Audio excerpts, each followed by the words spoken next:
What really changed for me was following my intuition, allowing myself to be guided into different experiences and situations that intellectually didn't necessarily make sense. And as you're moving through this journey, a lot of times this process can shift not only how you're experiencing reality, and it truly can become, I think magical is the right word to use.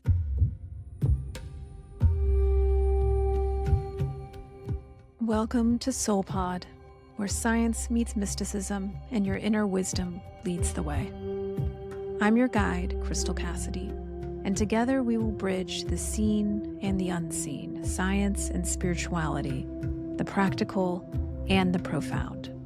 From quantum physics to energy centers, near-death experiences to extraterrestrial contact, join us as we delve into the mysteries of consciousness and journey together towards a more awakened, compassionate, and soul-connected world.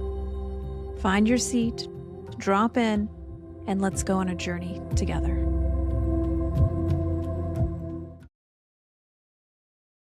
Welcome back, light beings, to another episode of Soul Podcast. I am so excited to dive into another really compelling, interesting story of awakening, our Everyday Stories of Awakening segment for Soul Podcast with the powerful Bara Mann. Bara is a life coach, a speaker, and also just another soul on the journey of awakening. And we're going to dive into her journey. And I like to remind everybody when we have these conversations, all of us come into this incarnation with a different energetic blueprint, a different energetic constitution. And so the reason I love these conversations so much is that we're able to dive into how that is reflected in someone's spiritual journey. So everybody's awakening process is different. There are some really interesting themes that we may touch on today, but overall, it's really important to remember that this is your journey and it may look one way, may look another way, and that's all okay.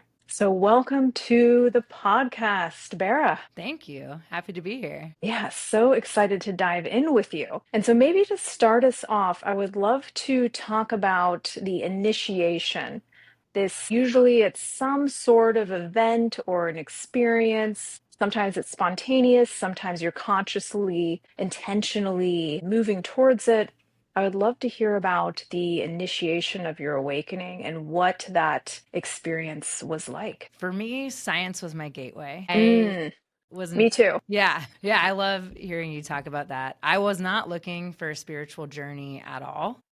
I was struggling with my ADHD and with focus, and I had been dealing with it non-medicated for a really long time. I had a more difficult job coming up. I wasn't sure how I would handle that. And the universe kind of thrust into my face this connection with a mindfulness teacher who wanted to come to my workplace and talk about mindfulness. And I didn't think anyone would be interested in that because, like, who would care about mindfulness was how I felt at the time. I think so many people can relate. Yeah.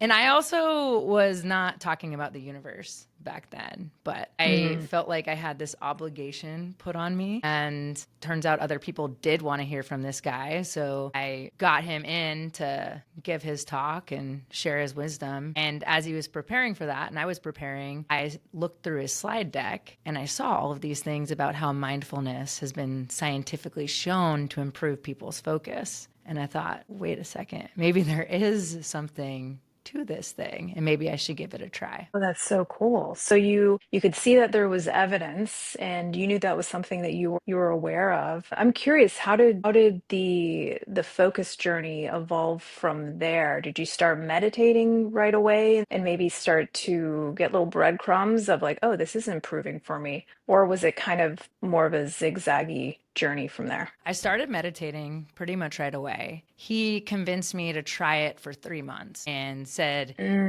you got to try it for 3 months because you might not feel the benefits until then. And then after 3 months, decide if you want to keep going with it. I felt a lot of benefits with my focus and all these other benefits that I hadn't expected to, like decreased road rage and things like that. And I knew I had to keep going with it. So I kept going with it. And then that led me to a mindfulness group where I was with other people and they were bringing in different practices. And then I discovered compassion, that we can like Whoa. expand our own Yeah. compassion. Amazing. I kind of want to double click on the decreased road rage. Why, looking back now, why do you think that was happening? Well, what is there to be angry about in this moment? Presence. Yeah. Just being present and not always thinking about something else and extrapolating out into what everything could mean allowed me to just accept what is. I guess that's equanimity, maybe, but I didn't have any words for that at the time. I just knew that driving to work was suddenly more better, not as terrible as it used Yeah, to be. yeah, I love that. That's a very real world shift that you started to experience in your life. I think the compassion, equanimity certainly comes into play, and that compassion for yourself and others, having increased access to that, seems like that would affect how you're seeing yourself and others, which is really powerful. I may or may not know somebody close in my life who has a little bit of road rage. I'm always interested in how that can shift and how I can help in that way. So as you dove deeper into this mindfulness, I'm wondering if you had an experience on your journey when you started to see yourself differently. Did you start to become more aware of your thoughts and your emotions? And did you have any singular moment where everything changed for you? Or was it kind of like a process? Both. There was very much a Hmm. process to it. I did start to become more aware of myself and to this concept that it's good to have emotions and actually feel our emotions. Hmm. I'd kind of been proud of how I wasn't emotional in my own words. And suddenly I was learning that, wait, all human beings have feelings and you're supposed to feel them. So there were some big moments like getting really hurt by someone and then deciding that I was going to use this compassion thing and learn more about it to help me through that. That helped me look at myself and at other people differently. Mm, And then a beautiful. really big moment for me was I went on this retreat and it was a meta retreat, kind of a loving kindness retreat. I really wanted a meditation retreat. And I also wanted a energy healing experience. So I'd heard about this place that does both. And I received one of my first energy healings, I think my first official energy healing. And the healer asked me why I had this wall up between me and other people. That moment changed everything because I had never thought of myself as having a wall up. I thought I was this really connected, loving person. She said that, and I was like, oh my God, why do I have this Mm. wall up? I've had this up for as long as I can remember, and I don't want it anymore. Oh, that's so powerful. That's interesting that it was simply at the beginning a question that you hadn't been asked or had asked yourself before that ignited. And I can also empathize with that in my own journey, is sometimes somebody asking and bringing awareness to something through a question that you haven't really explored before can be such a big moment. And so that instantly resonated with you as being true. And then you were able, through that awareness, it sounds like you were able to then think about, okay, how do I want to choose from here? Do I want to let this wall down? And what does that mean for me? Or keep it up? There's free will here.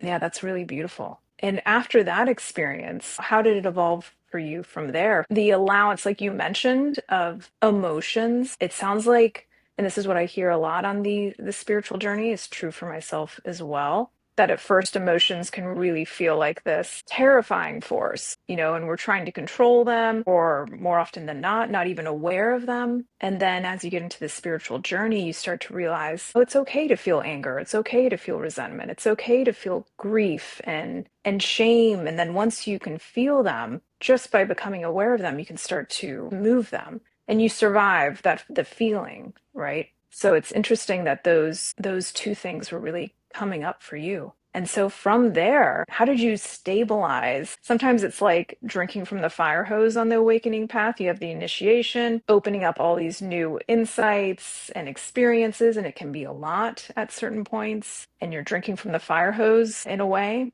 How did you kind of find your way through your journey to stabilize the experience? I think one of the most important things for me was having a daily meditation practice, Mm, because at least every morning I was coming back to what was real and what was true and a sense of presence. And then throughout the day, that would taper off.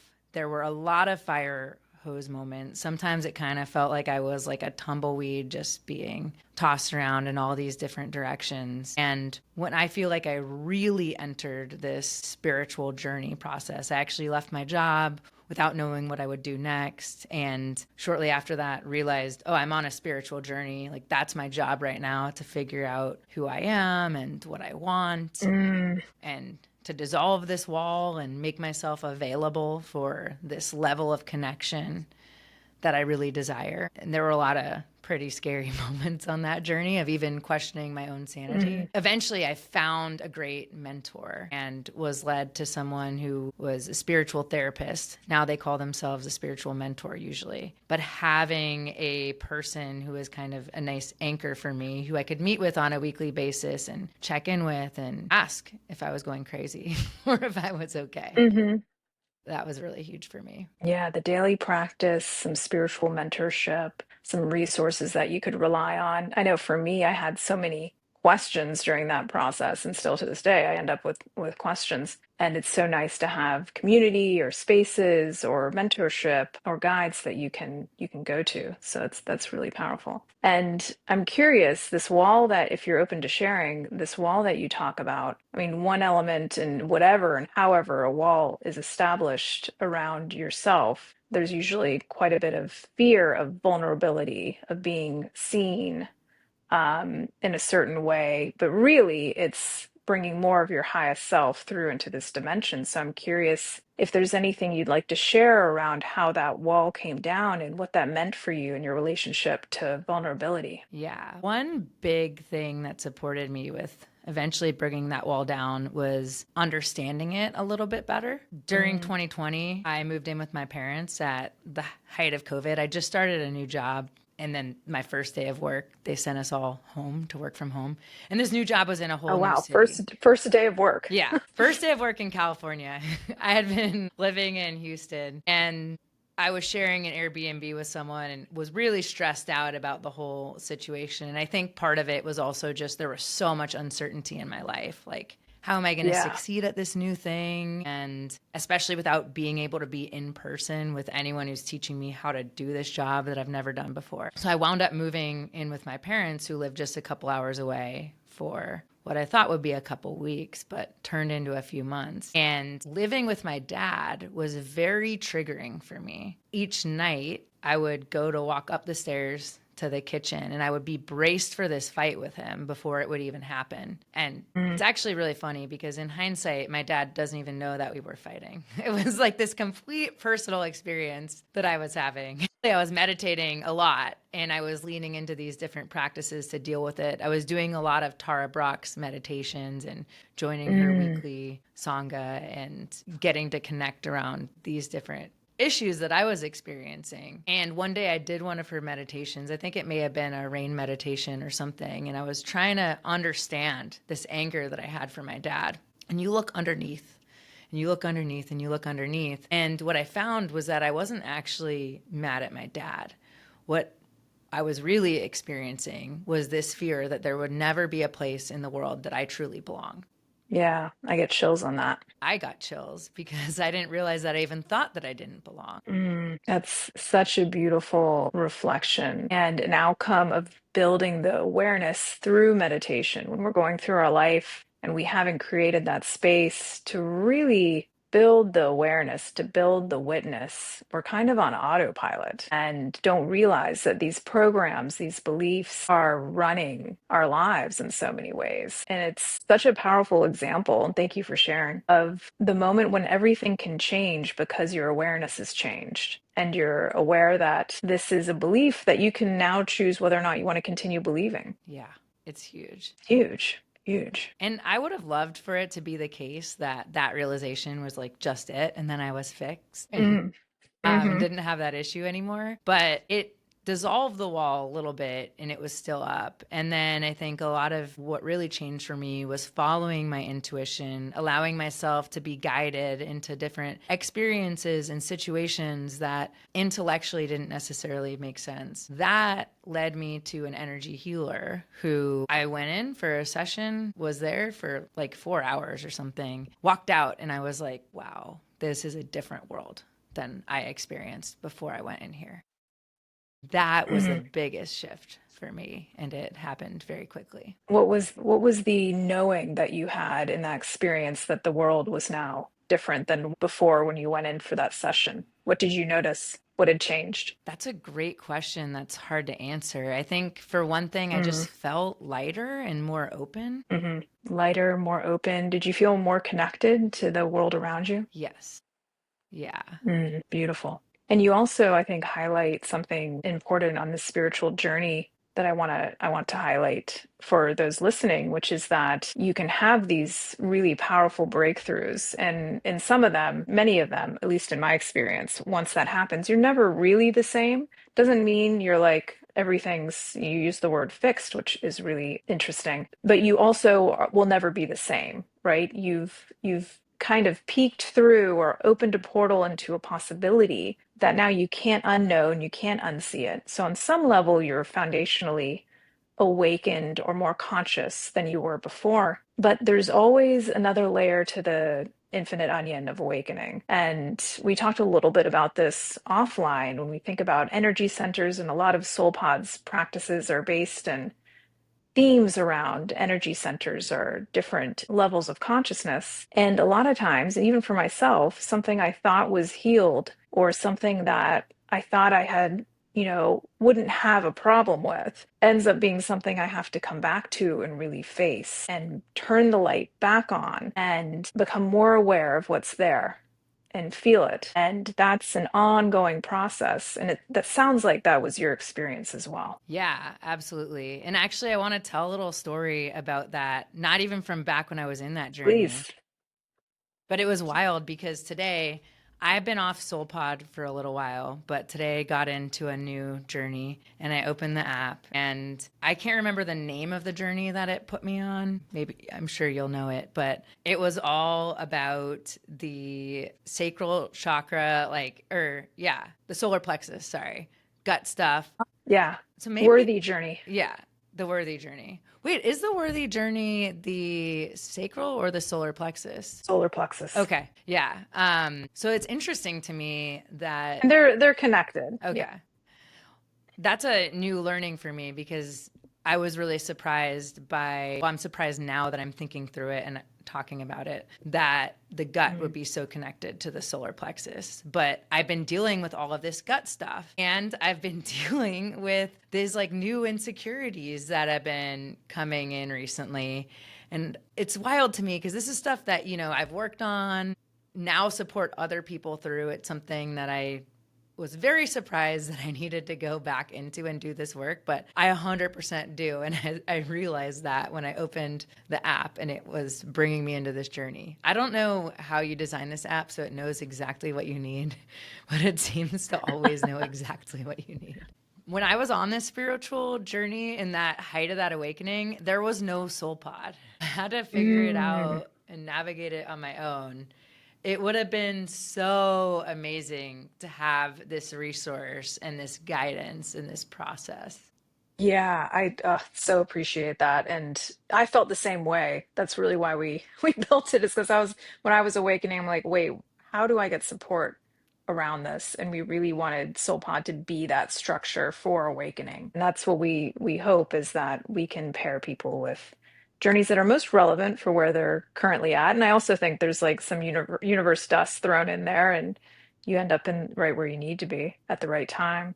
But that's really beautiful. And as you have moved through this journey and as you awaken, oftentimes your experience of reality starts to shift. And you mentioned talking about the universe earlier, and, how did your relationship to reality change as you awakened, whether that's how you perceive space and time, the universal connection, reincarnation, whatever it may be for you? How did that kind of shift as you awakened? For a while in the beginning, I was questioning it because things would happen to me that just seemed impossible. Like my logical engineering mind that considered myself highly logical just couldn't believe that certain things were happening for me. And so I'd ask myself this question sometimes of like, did that really happen? Which I really recommend that people don't ask themselves this question, not by yourself at least. You can ask it with a therapist, but I could drive myself crazy doing that because how can you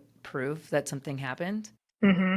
So that was the beginning of it because reality was bending my mind and these almost magical seeming things that I just couldn't even imagine before were happening for me. And that was really, really incredible. Do And you mind sharing a few? well, one was I started automatic writing. That was one of my big Oh, gateways, cool. I think, to Mm-hmm. connecting with my guides because everyone talked about this thing. I thought it sounded so cool, but I didn't know how to do it. And then I got the book Automatic Writing Experience and was following their process. And each day was, thanking my angels and guides and then asking what I should know that day and just scribbling down whatever came out of my pen. And one day I got this message that I was going to really help someone unexpected or something like that. And I didn't believe it. I actually didn't even write it down because I wasn't supposed to talk to anyone that day. This was, pandemic times. I couldn't believe that this would really happen. And then that day, I got a call from somebody who I knew in this very technical capacity who was also a really logical person. We weren't close, and they confided in me that they had a ghost in their house. And they told me that they didn't know why they were telling me this and that, you might think I'm crazy and I don't know why I'm telling you because if you told the people that we both know, they would all fire me. But I just feel like I'm supposed to tell you. And I was like, yeah, you were supposed to tell me because I'm supposed to help you. And that's not something that I knew much about or how to respond to, but I knew people who knew how. And so I was able to connect Mm-hmm. them. But I was like, did this person really just believe they had a ghost and then come to me and ask me for help with it? They didn't know I was on this spiritual journey. And Mm. that was really interesting. I got chills on that. My central channel lit up a little bit. That's really cool, and it can be very discombobulating when that starts to happen on the spiritual journey, and I totally can see what you're saying about like, wait, how did that really happen? Was that connected to what actually happened? And I love your advice that you mentioned to those listening, which is just especially at the beginning, maybe let that voice of like, is this real? Is this connected? Maybe challenge it to not be too loud. Because at least in my experience, and I can validate this for my own experience, is that the more that I allowed that to be the case, and what does it hurt, to be like, shit, I'm activating something really cool here. I'm tapped in, and I'm starting to see how we really are all connected and how you can perceive that connection in increasingly powerful ways. And it just gives you a little bit of a permission slip to allow that to emerge. And I continue to allow that to emerge. I've had all kinds of really interesting things happen in my own journey, even over the last few weeks. So I really like that you mentioned that, giving yourself some permission to just allow reality to shift a bit when you're awakening. Are there any other kind of reality shifting experiences that you had on the journey? Another was that I was really looking for other spiritual friends at a certain point. And Mm, so I was learning about manifestation and how to manifest things. And this idea that you really want to experience the energy that you want, the emotions that you want, to feel like you already have yeah.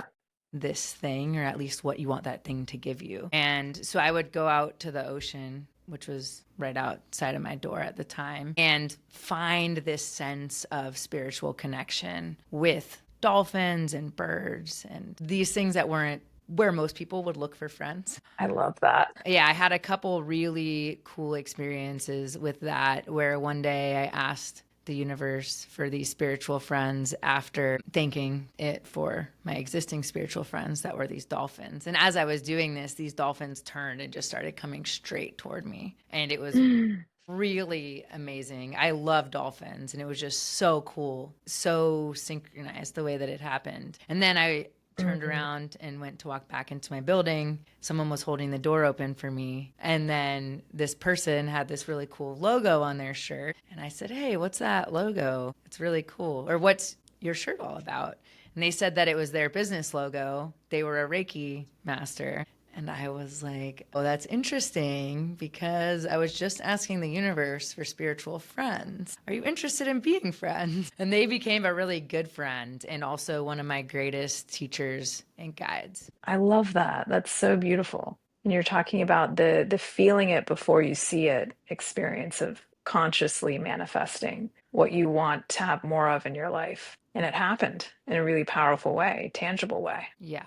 Anytime I'm doing those kinds of practices and really focusing on living that way, things go a million times better than when I forget and we get in our heads and worry about things or focus on what we don't have, or even just keep living a normal life without any worries, but not focusing on actively experiencing this energy that we want. Yeah, absolutely. And as you're moving through this journey, a lot of times this process can shift not only how you're experiencing reality, and it truly can become, I think magical is the right word to use, because it's no longer happening in ways that seem logical and linear. It's starting to happen in illogical, nonlinear ways. And that's certainly been the case for many people I've talked to and myself. But as you awaken, a lot of times it changes not only how we relate to ourselves and our own thoughts and beliefs and energetics, but it starts to change the way we relate to our bodies, to others, to life itself. What's shifted for you in terms of how you navigate this relationship with yourself, others, your body, and life? To me, that connection to myself and my intuition is more important than anything else. It's how it feels now. Mm-hmm. And this doesn't make me a selfish person at all. In fact, I'm way more there for my sister, my family than I was in the past. I've got an incredible relationship and I'm able to be a super supportive partner. But the actions that I take in or out of those relationships need to be in alignment with me. And it's like this different feeling that you have, you know? It's not being led by wanting to make them happy or please them, but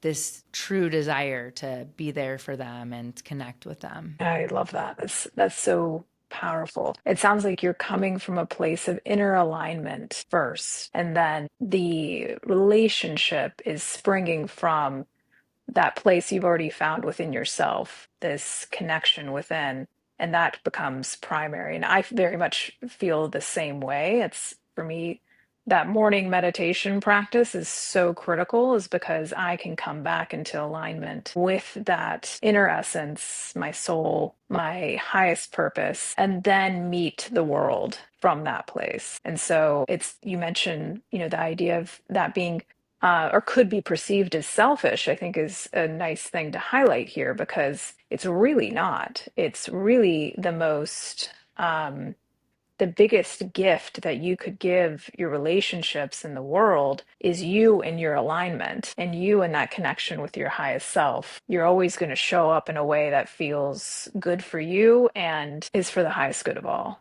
How did your awakening shift, if at all, your relationship to your purpose? I'm curious. That is a really good question. I'm just laughing because I'm You like, can that's a noodle great on it. question. I don't know how to answer that. I mean, Mm. when I started on this awakening path, I was doing a job that I really enjoyed, that I thought I would do my entire life. And something else started to become so much more important once I started getting more in touch with myself. I just knew that I had to spread mindfulness and I had to spread compassion. And that doesn't mean that I had to leave my job to do that. But for me, it was so important that I didn't feel like I could spend 40 hours a week working on something else for someone else and still make the impact that I was supposed to make in this space. I think also for me that the awakening was important to help me understand that it was worth pursuing this innate desire and sense of purpose,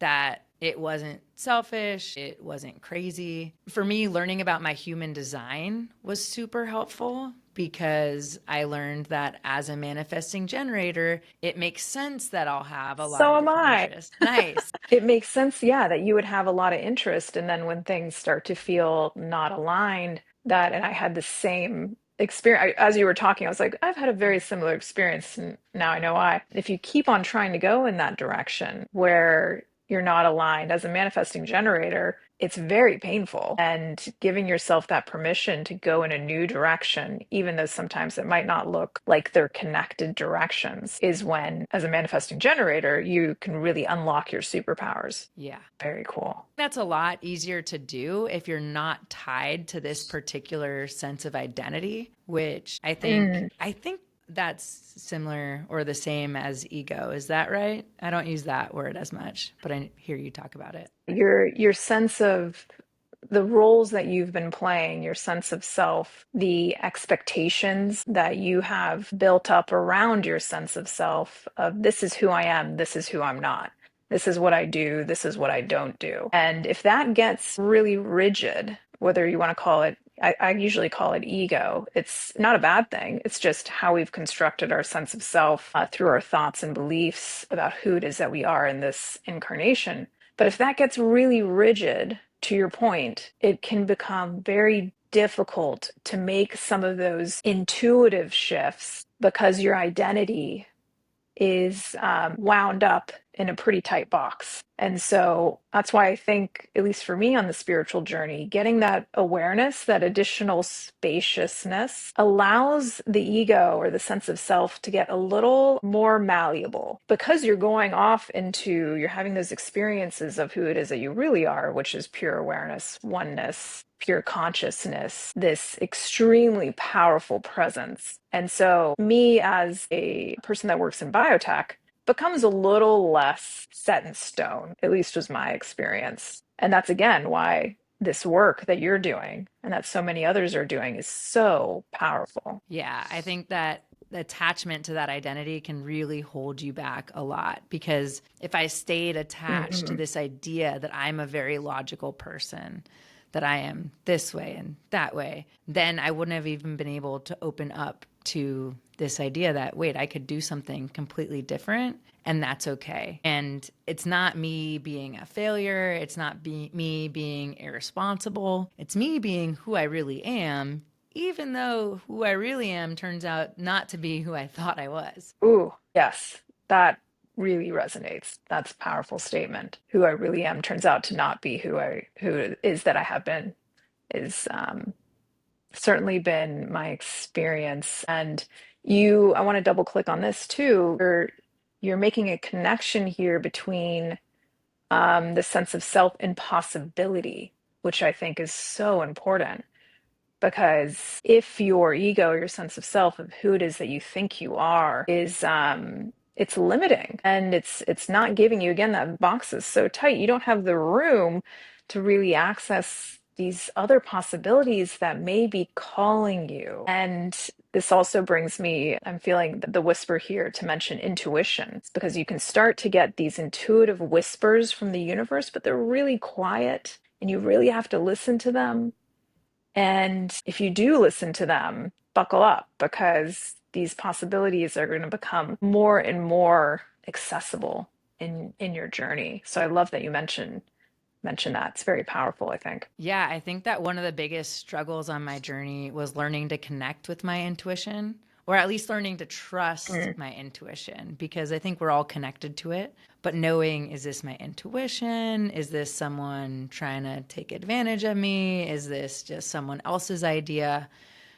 That was a process for me to start learning. What were some of your big learnings from that process? One of the big ones was looking at where my intuition had served me in the past. So it's easy to say I'm not in touch with my intuition, but then if I looked at the past, I could say, wait a second. I had this intense feeling that I needed to leave my job and take a job in California where I never thought in my life earlier that I would want to return to. And that happened at the most perfect time. I couldn't imagine having gone through the height of the pandemic in Houston in my situation.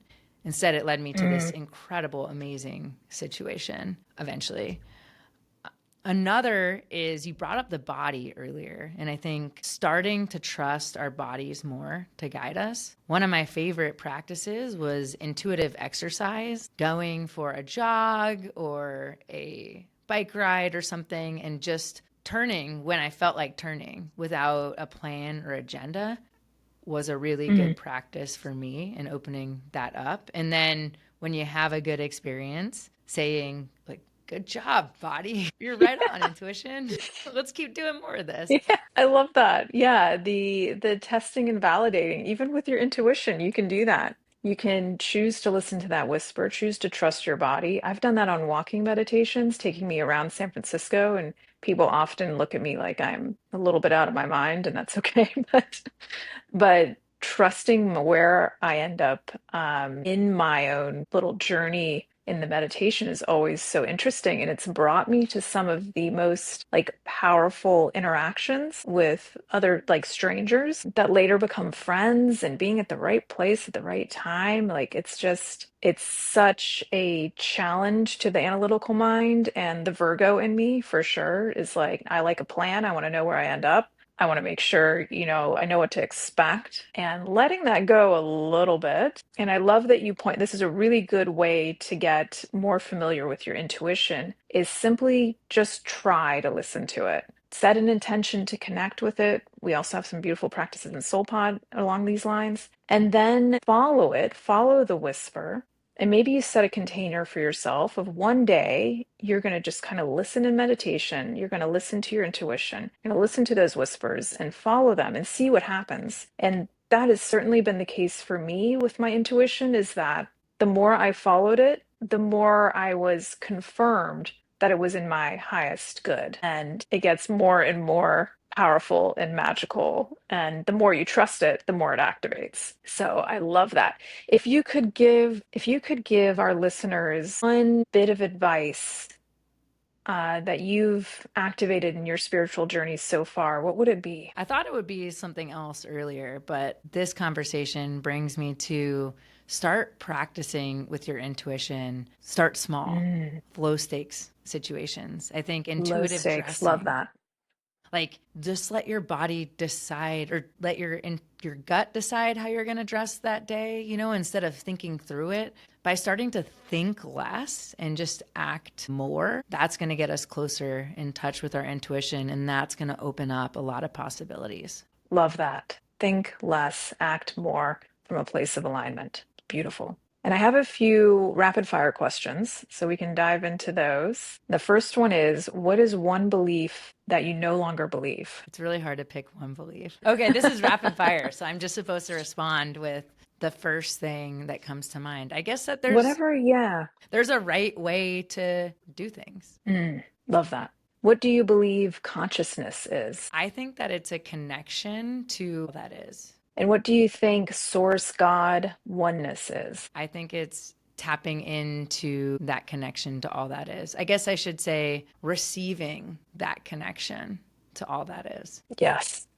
Yes, that resonates. It's 100 years in the future on Earth. What do you hope for humanity? I hope that they have tapped into that connection, and that it's a common thing where people are allowing them to feel, where people are allowing themselves to feel that love and connection to others that they know, others that they don't know, to animals, to the planet. It's a beautiful vision. I hope for that as well. And where can people find you if they want to connect more with you, Bara? The best place to find me these days is probably directly on my website. I'm on Instagram too, but haven't been checking in there as often. I have some cool content on there, but baraco.org. BARACA.org, or Instagram at Baraco.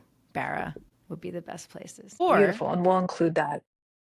actually, the Soul Pod retreat in October. Yes. Oh my gosh. Yes. Bara will be there. Join us. We've got some spots open in Joshua Tree. We're going to go deep into a lot of some of the themes that we talked about here today. So we will see you under the stars in Joshua Tree. I can't wait. I can't wait to. It's going to be so fun. So we will also include that in the show notes. And Bara, thank you so much for sharing your journey with us. I'm in deep gratitude and appreciation for hearing your wisdom that you've gained on your journey. And I'm sure that it'll be very helpful for those listening. Until next time on Soul Podcast, I'm Crystal, and I'll see you soon.